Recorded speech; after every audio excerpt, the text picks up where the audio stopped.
Hello, my name is Scott Macias Lettieri, and I have a 1-hour limited historical series called Blue Dawn.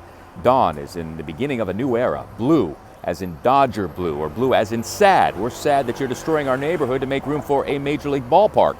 Logline: when an embittered war widow's 1950s Latino neighborhood in Los Angeles is threatened, she leads the resistance against the building of Dodger Stadium. Based on a true story, real people, real history, real circumstances. I tell it through the eyes of the very last family who was forcefully evicted from their home in Chavez Ravine to make room for Dodger Stadium. Now, I've written a series Bible and a script for the pilot. The pilot starts off with a teaser. That teaser shows current Dodger Stadium. It's a beautiful day. It's a long shot of Dodger Stadium, and we see in the backdrop the pristine San Gabriel Mountains. The sun is beginning to set. It's very quiet. There's no one in the parking lot or in the stadium. That is when we start to hear the sounds of occupation. Car tires screeching on dirt roads, sirens wailing, a woman screaming, "Leave me alone, get off of me." That's when the shot of Dodger Stadium morphs into what the neighborhood looked like 65 years prior. As we move into the neighborhood, we get close to one house. We focus on that particular home. It's a two-story, very modest ranch-style home, and that's where we meet our hero, Aurora Vargas, the woman who was screaming. Aurora is being forcefully evicted from her home, being carried down the stairs by 4 sheriff's deputies. They carry her down the steps, throw her in the patrol vehicle, and then drive off. That's the end of the teaser. Act 1, we go back in time 10 years prior. Same house. Aurora is in the front yard working on her parents' garden. She is there, but she is not in a good place. She's sad, she's bitter, she's angry.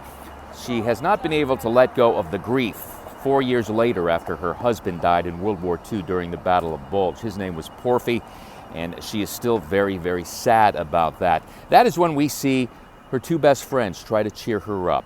Her sister Victoria and her cousin Cruz. They're having a conversation in the front lawn, and at one point Aurora looks up, and in the distance on the road there, Bishop Road, which is the dirt road that runs by her family's home, she sees 2 men, and those men appear to be doing some road work on Bishop Road. She gets a funny feeling, something ain't right here, so she gets up and she runs over to those 2 men.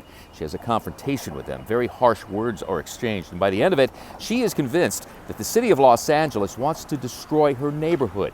So she decides she's going to do something about that. So she tries to start up a campaign, get the neighbors to get behind her so that there is no quote-unquote urban renewal. But the neighbors are not going to back her up. In fact, they're not on board at all. They love Aurora, but they do not think that, well, they think she's a little bit touched, the crazy war widow. This is also when we meet in the B story the men who will destroy the neighborhood. 1, Norman Chandler. He is the publisher of the Los Angeles Times. Adolf Zukor, who is the chief of Paramount Studios, and the mayor of Los Angeles, Fletcher Bowron. They're in a meeting strategizing about what to do about Chavez Ravine.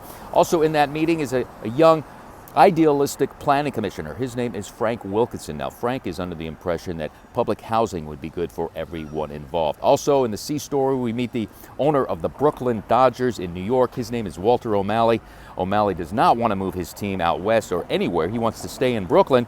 He was born and raised in New York. He's very loyal to his hometown, but he is getting resistance from a very powerful man in New York, the park commissioner, Robert Moses. We go back to the neighborhood. There's lots of dynamics between the family and the residents. That's when we find out what's at stake here. We also see some flashbacks to when Aurora was young and vibrant, full of life, full of hope and optimism.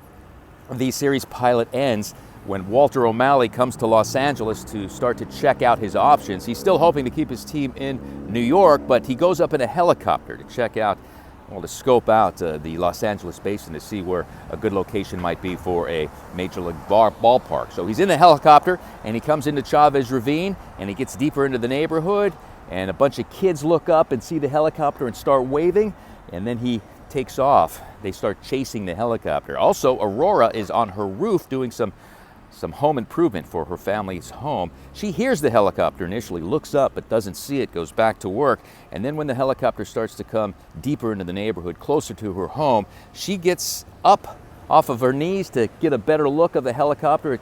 As it comes near her home, she looks up, but she shields her eyes from the sun, and as she does that, she stumbles and falls, tumbles off the roof onto her back, onto her parents' front lawn, and as she's looking up, Right before she loses consciousness, she sees that helicopter hovering over her, just like Muhammad Ali hovering over Sonny Liston. But unlike Sonny Liston, Aurora is down but not out. The fight has just begun. That is the launch of the series. One other thing I want to say about the series is that the theme is that the human spirit is indomitable, regardless of long odds.